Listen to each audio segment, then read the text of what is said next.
Bueno, entonces, como les iba comentando, ese ejercicio del conocimiento en Platón implica un estremecimiento. Para Platón, el conocimiento es nostalgia. Es la nostalgia de haber perdido algo, la nostalgia que lo impulsa a uno hacia recuperar ese lugar del cual se ha enajenado. La palabra nostalgia está compuesta por otras dos, nostos, que es regreso, y algos, que es dolor, y los antiguos la utilizaban para explicar el dolor que implicaba estar fuera de la patria o fuera del hogar. Es entonces que para Platón, cuando uno siente este estremecimiento de haber percibido un fragmento de la totalidad, de haber constatado en esta vida terrenal, caduca, perecedera, una porción de lo universal, lo remite a uno, hace una reminiscencia hacia esa morada divina de la cual se ha partido y hacia esa erótica con los dioses. De hecho, para Platón, eh, el conocimiento es una manía, entendiendo manía en el sentido más original de la palabra, una mantique, es cuando las musas o las divinidades toman, hacen posesión del cuerpo del hombre y frente a esto ya uno deja de ser realmente uno y uno ahora compete dentro de los planes divinos, dentro de todo este escudriñamiento y búsqueda por lo universal. Platón aseguraba que de todas formas esta razón, la psique humana, se suscitaba o se despertaba dentro de un ejercicio comunitario, político, social, porque también son los dioses, tal como cuenta Hesíodo en su Teogonía, los que dan a los hombres la justicia. En el cuarto libro de la República, por ejemplo, cuando Sócrates está discutiendo con Adimanto las leyes que debían de regir a los guardianes de la ciudad y qué educación debían de recibir estos, esto no era más que mostrar que esa paideia, que esa formación del ser humano en la antigua Grecia se veía también como esa condición de posibilidad sine qua non podía despertarse la racionalidad. No en vano, Platón en Menón 15b lanza la siguiente expresión en griego, helenistike. Sócrates le pregunta a un esclavo si él habla en griego. Ahí ya hay una base común, hay una base de lingüística y social sobre la cual se ciñe y frente a la cual se despierta este ejercicio del conocimiento. Posteriormente Sócrates pone a que este esclavo dibuje un triángulo, lo cual lo usa para demostrar el innatismo de algunos de los conceptos o formas de los eidos y cómo estos conceptos adquieren vida dentro del pensamiento humano. De hecho, Platón le reclama a personajes como Calicles dentro del Gorgias, porque Calicles era un tipo absolutamente reaccionario. El man lo que estaba pensando era en la supervivencia del más fuerte, algo que nosotros hasta el sol de hoy podemos ver que hay personas que defienden ese tipo de cosas. Pero entonces Platón dice que realmente en boca de Sócrates que realmente lo que hizo que el ser humano triunfara en tanto son logicón, en tanto ser que conoce y en tanto ser que es capaz de expresar el logos o el ser de las cosas fue el conocimiento. Y el conocimiento de lo verdadero necesariamente acarrea un conocimiento de lo bueno y de lo bello. Por ende, lo verdadero es lo que impulsa al hombre, es lo que lo empuja a crear un conjunto de relaciones sociales basadas en valores universales que vayan más allá de esta aparente moira, aparente destino irreversible de la ley natural. Cito el Gorgias de Platón para que vean cómo Calicles le da este tratamiento de ley natural a lo que son las relaciones humanas. Dice Calicles: no apruebo que cometer injusticia es más feo que cometerla. Los que establecen las leyes son los débiles y la multitud. En efecto, mirando a sí mismos y su propia utilidad, establecen las leyes, tratando de atemorizar a los hombres más fuertes y a los capaces de poseer mucho. Dicen que adquirir mucho es feo e injusto, y que eso es cometer injusticia. Por esta razón, con arreglo a la ley, se dice que es injusto y vergonzoso tratar de poseer más que la mayoría, y a esto llaman cometer injusticia. Pero según yo creo, la naturaleza demuestra que es justo que el fuerte tenga más que el débil, y el poderoso más que el que no lo es. Y lo demuestra, y es que así en todas partes, tanto en los animales como en las ciudades y razas humanas, el hecho de que de este modo se juzga lo justo, que el fuerte domine al débil y posea más. Aquí vemos que todavía hay cierto hálito y cierto tufillo de esa postura homérica en donde él decía que las epos, que las palabras de viene épica,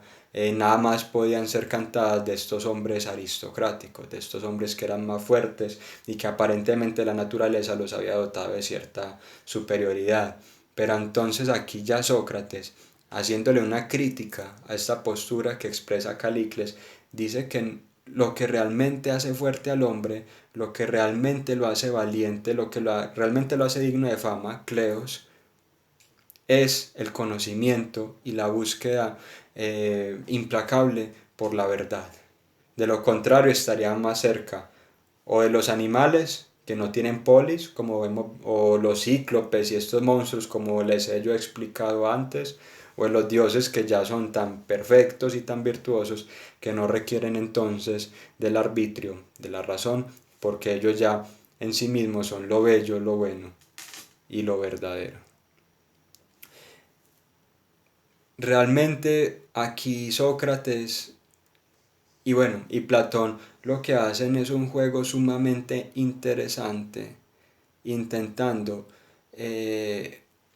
no desplazar totalmente lo que es la divinidad de la naturaleza, pero al menos situar con una dignidad y con una nobleza mayor a la divinidad que se yergue dentro del alma humana. Por eso en el Protágoras, cuando se nombran a las virtudes cardinales, templanza, prudencia, serenidad y valentía,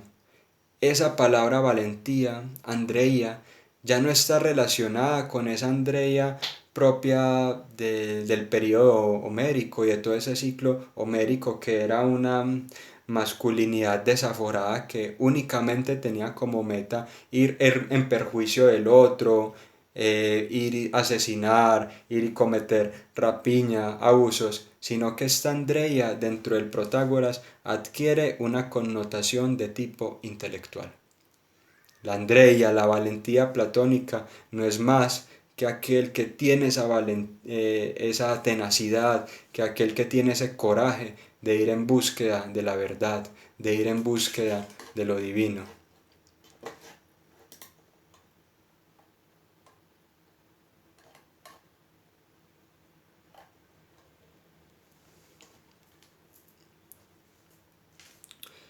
De acuerdo con la postura platónica, el conocimiento en sí mismo, el conocimiento de las cosas buenas, agatos, bellas, kalos y verdaderas, es esa participación de los asuntos de la divinidad que han organizado providentemente y de acuerdo a una inteligencia magnánima y superior todas las contingencias y todos los pequeños formas y figuras de toda la realidad. Es algo que sobrevive hasta los estoicos. Por ejemplo, dentro de este himno órfico a Zeus, que es famosísimo entre los estoicos. Se dice Zeus nació primero, Zeus último de brillante rayo, Zeus es la cabeza, Zeus el centro, todas las cosas se realizan a partir de Zeus. Zeus es el fundamento de la tierra y el cielo estrellado. Zeus fue varón, Zeus fue una inmortal ninfa, Zeus es el hálito de todas las cosas, Zeus es el impulso, el infatigable fuego, Zeus es la raíz del mar, Zeus es el sol y la luna, Zeus el rey, Zeus el regidor de todas las cosas, de brillante rayo. Realmente el conocimiento de las cosas, al menos dentro de este contexto, no permite verdades a medias o verdades fragmentadas, sino que precisa realmente excavar y profundizar dentro de todo el ser, de la realidad misma, basado en estos principios de la bondad, de la belleza y de la verdad.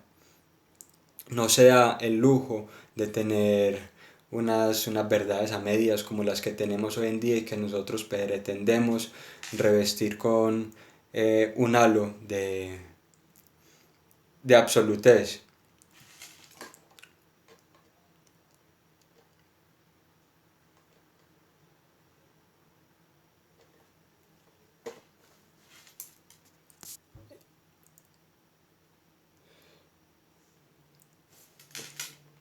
Cito un texto de Pitágoras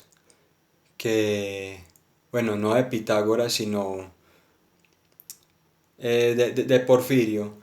pero que hace referencia a Pitágoras para que vean entonces ya cómo se fue, al menos entre los antiguos, construyendo esa relación entre el alma y el conocimiento humano. Decía Porfirio de Pitágoras, a la mayoría de las personas con que se relacionaba les recordaba la vida pasada que sus almas habían experimentado antaño, antes de vincularse al cuerpo que tenían, y con pruebas irrefutables se declaraba a sí mismo la reencarnación de Urfobo, el hijo de Pantoo, y especialmente cantaba candenciosamente con la lira aquellos versos de Homero. Cual floreciente pimpollo de olivo que un hombre planta, era un paraje solitario que el agua riega en abundancia, y éste crece bello y frondoso, los mecen las brisas de los diversos vientos y se cubre de blanca flor, pero de repente llega el huracán con un gran vendaval, lo arranca del hoyo y lo extiende por el suelo. Así el hijo de Pantó en Forbo, el de buena lanza de Fresno, el Atrida de Menelao lo mató y lo despojó de la armadura. Pitágoras, que ya como les había comentado antes, que tenía una formación cosmopolita, que había conocido la India, que había conocido este culto a Zoroastro en Irán, relacionó al alma, a esa parte inmortal e imperecedera del hombre, con el conocimiento. Entonces podemos ver que el conocimiento dentro del mundo griego tiene una gran solemnidad porque ya lo hemos visto desde el principio, está asociado con la búsqueda de lo divino. No se puede desligar de, de esto. También vemos que el conocimiento es un asunto público, es un asunto que está emparentado con la búsqueda de un bienestar general y que no está supeditado a los avatares económicos o políticos. Decía por ejemplo Jámblico de Pitágoras, Pitágoras conocía su propia alma, quién era, dónde había penetrado en su cuerpo, sus anteriores vidas y ofrecía pruebas evidentes de ella. Esto parece ser muy anecdótico, parece ser sumamente zafado y que ya pasa pues por otro plano, pero para nosotros en este momento que intentamos desentrañar y que intentamos ver claramente qué significaba el conocimiento en la antigua Grecia para empezar a construir un marco epistemológico claro y transparente, esto ya nos dice mucho, que nos dice que realmente el conocimiento es algo que nunca va a parar, que nunca va a parar y es algo que tenemos que tener en cuenta a la hora de nosotros constituir nuestros diferentes objetos de estudio, que es tema pues del curso y que ahí llegaremos más temprano que tarde. Bueno, ya habiendo hecho este recorrido por la Grecia clásica, por todo esto que nos brinda unas bases para ir construyendo nuestra estructura, empecemos nosotros a develar qué es el conocimiento y cómo se emparenta este con la investigación. En la modernidad, con René Descartes,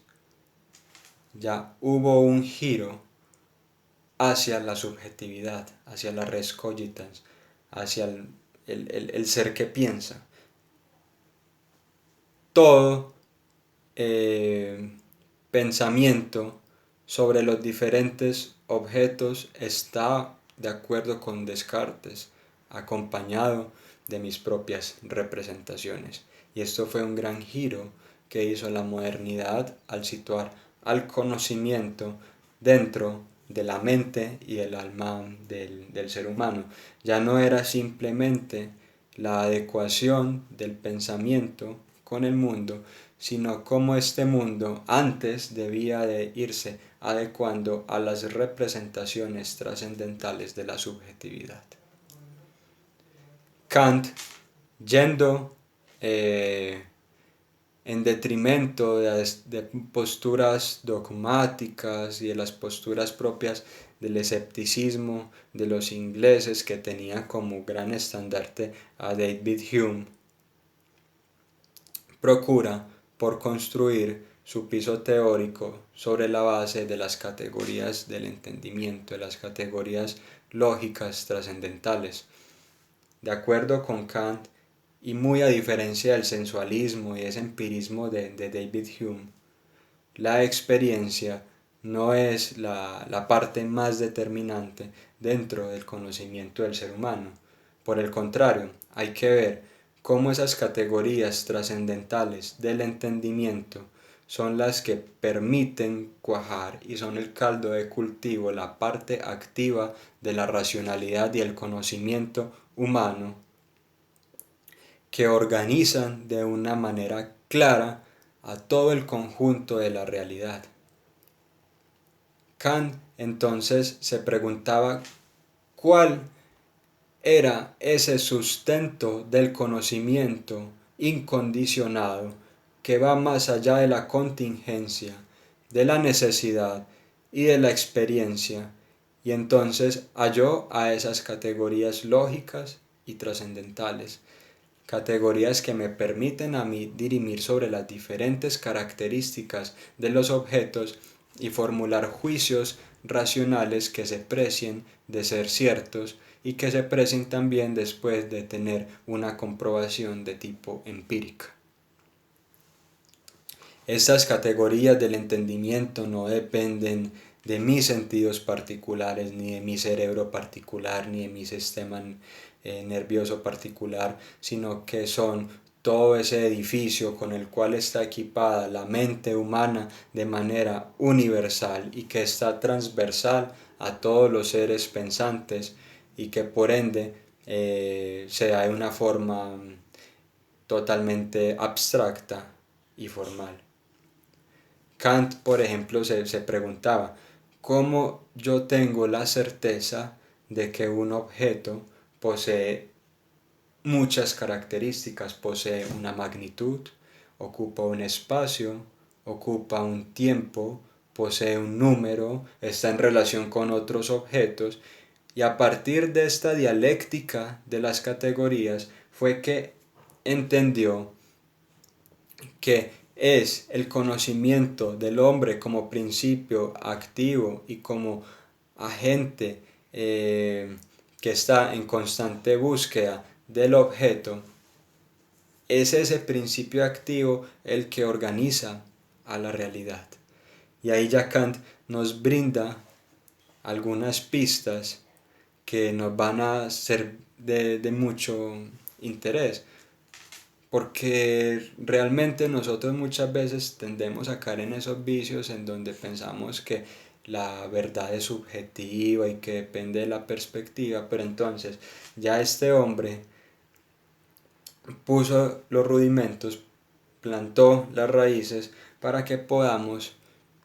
ir construyendo un aparato epistemológico que vaya más allá de las contingencias y de los condicionamientos, y frente a la cual nosotros podamos identificar algunas características universales en el pensamiento humano. De la teoría del conocimiento kantiana, que es la teoría sobre lo verdadero, se desprende entonces también la teoría moral, que no le vamos a hacer mucho énfasis, pero vale la pena pues mencionarla un poco.